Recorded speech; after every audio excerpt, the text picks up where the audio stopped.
Hello, this is the Trade Ideas Market Recap for Friday, May the 9th. My name is Barry Anderson. I'm the moderator of the trading room. This is the address to get into the room, and you can log in as a guest or use your Facebook or your Twitter account to log in.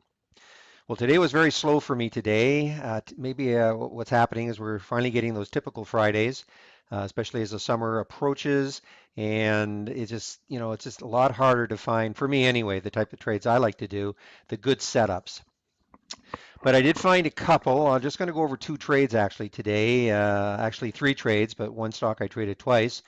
I actually posted five trades in the room, but two of them were very, very small, and I got out with a couple of pennies, and that was it. So I'm not going to go over those ones.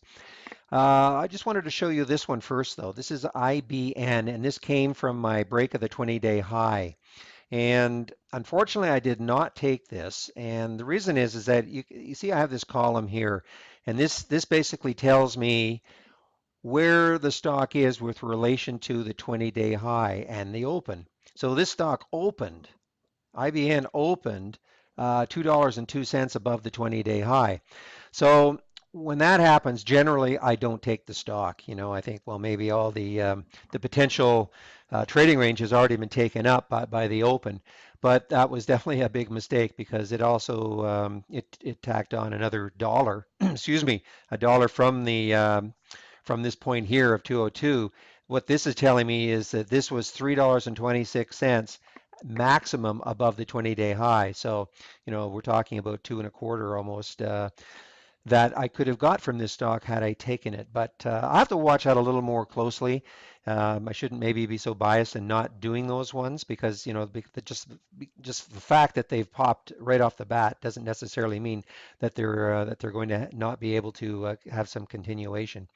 But I just thought I would show you that one. I'm actually going to go over this list a little bit later on just to show you quickly how I get the list. And, from my what I call my top list evening scan 20-day high break. And I'll show you that a little later on. But let's take a look at a couple of the trades that I want to go over. And the first one was ACET. Now, ACET came from the bounce play, and you can see why I was alerted to it. It was falling pretty rapidly right through here. Now I watched it go through the whole number, and I didn't take it right here. One of the things is it was very, very spready between the bid and the ask. It was a strange stock today, actually, in that sometimes the spread was a penny, which is obviously great, and then almost in a blink of an eye, it could go to 25 cents, literally the difference between the bid and the ask. So if you watched the video yesterday, you know that you really have to be careful on those types of stocks. But what I did was I did want to watch it because it was volatile and the day was so slow that I was looking for something that had a little bit of volatility in it. So I decided to take the trade at 1908 as it broke through the whole number again. I took the trade at 1908 and it had a nice little pop here, a little bit of a pullback. The spread wasn't horrible. And then right here, it accelerated all the way up to 1950 or something. But believe it or not, right at this point, the spread was something like 1934, 1958.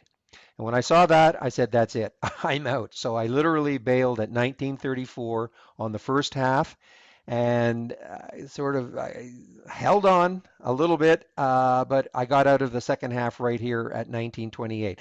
Again, when the spread just widened so dramatically, and I just didn't want to take the chance that all of a sudden it would just, drop right back down to a spread of 1908, 1920, 1890, 1910, and so on. So I had a little bit of profit in here, and I decided just to take it.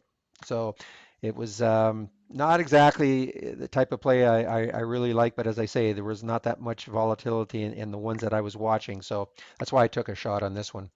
Now, Tiva, again, this came in at the a bounce play right here.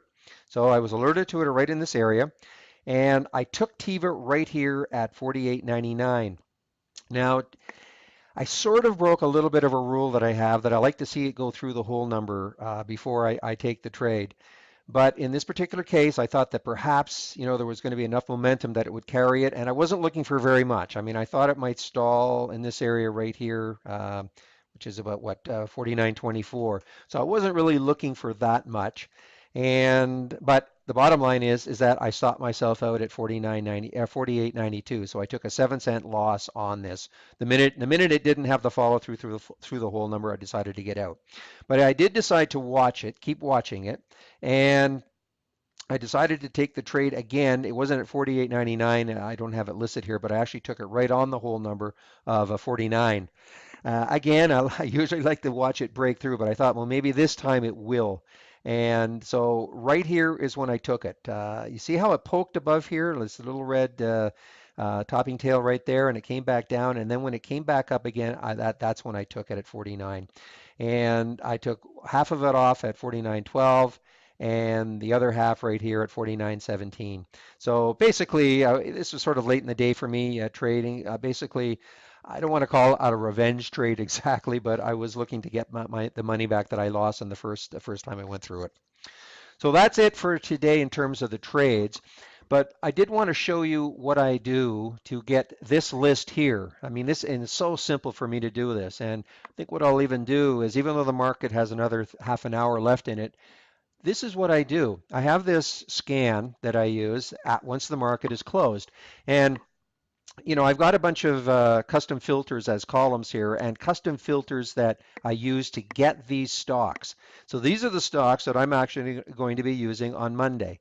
Now, there could be more added because again, there's still 30 minutes left in the market, but this is exactly what I do. I basically just go down here and you can see I usually try to take up to anything that is within a dollar or so of the 20-day high. So you see how I have this sorted. So this stock right now, MO, is within 21 cents of its 20-day high. This is what this column is telling me. I mean, you don't have to, in fact, when I do this, I can put the text headers in. There you go. So now it's telling me this is the price less the 20-day high. So it's 21 cents away from the 20-day high. And that's correct because here is the 20-day high. I've got a column for it. And the 20-day high is 40.34. This is 40.13. So subtract the two, and that's why you get 21 cents. So all I do is I take this and I basically scroll down until I get to the ones that are within a dollar. And then I just do the copy and just bring this in here. I go to my tools and my symbol lists. And one of my symbol lists is down here. 20-day high is near. I go to the edit. I take out the old symbol list. That's from yesterday. And copy the new one in here. And we'll delete this out. And this should change any second now. Again, this list is updated every 30 seconds, but now we have a new list in there. So it should change any second. There we go. So this is the list that I will now be using for Monday to see whether or not they break the 20 days high. Now, I will do this again once the market is closed to see if there's any additions to the list. But I just wanted to demonstrate that's how simple it is for me to do this. It takes a bit of took me a while to create all the custom formulas in order to get the stocks that I wanted. It's not just a matter of getting close to the 20-day high. There are other filters involved and custom formulas. It took me quite a while to do it, but well worth it now. And so just thought I'd tell you that's what I do. Some people have asked me, how do I get this list? And it's really that simple once this is set up.